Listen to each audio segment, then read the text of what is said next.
Welcome to the Deep Dive. We're your shortcut to getting, really well informed. That's the idea. Cut through the noise. Exactly.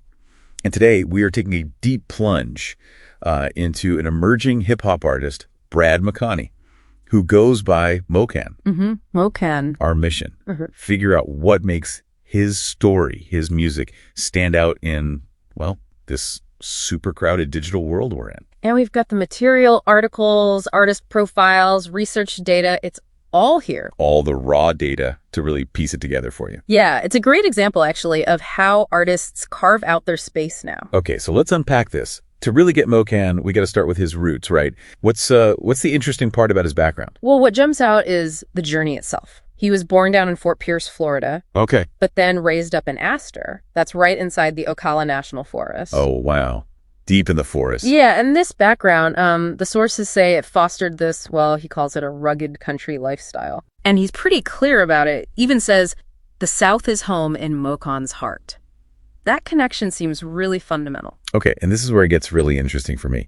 How does that country background, that sort of rugged identity, how did that meet his musical start? That's the fascinating bit. He started writing lyrics really young, like 13. 13, okay. And the big influence, Eminem's The Marshall Mathers LP. Ah, okay. Huge album. Known for complexity, storytelling. Precisely. Intricate lyrics, raw stories. So you get this really unique mix, that authentic rural Southern thing combined with this push for, complex, skilled wordplay. So with that background set up, how does the music itself show this? What makes his actual style stand out?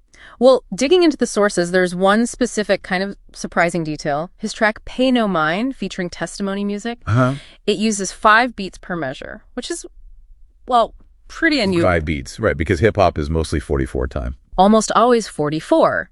So doing 54, that signals something different, maybe experimental or just a more sophisticated rhythm. It's a choice. Okay, but does that make it hard to listen to? Is it some kind of niche, complex thing? That's what's cool. The analytics we have show the track is actually really high energy, like 85%. Oh, okay. And it has this happy, cheerful, even euphoric feel, about 63% valence, they call it. Yeah. So he's innovating with the rhythm, but not sacrificing that accessible energy. Interesting. Pushing boundaries, but keeping it listenable. Exactly. And the sources also pointed out his output. He releases a lot of music, right?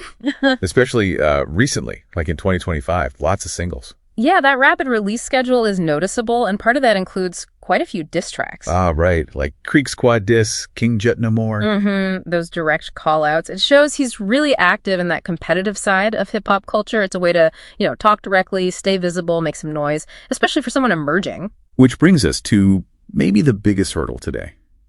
Discoverability. I mean, there's just so much stuff online. How does an artist like MoKoN even get found? Sounds tough. It really is. And the sources specifically mention this as a big problem for him, the name MoKoN. The name itself? Yeah, because of homonyms.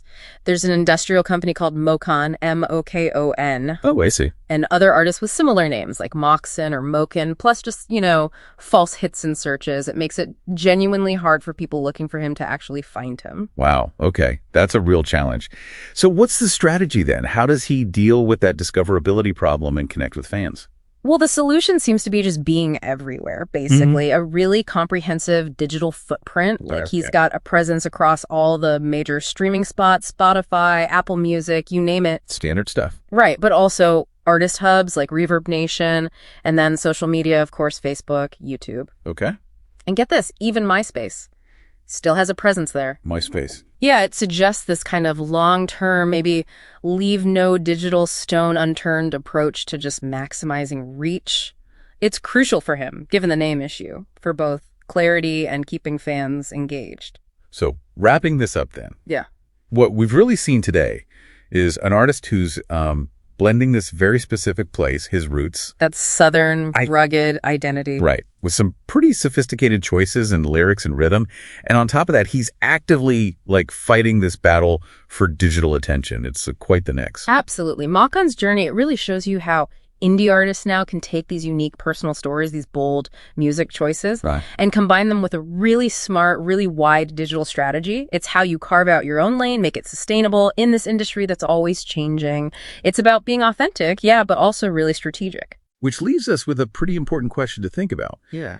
In this world where there's more and more digital noise and genres are blurring all the time, how can artists from maybe unexpected places keep redefining music and finding ways to connect with listeners that feel genuinely new?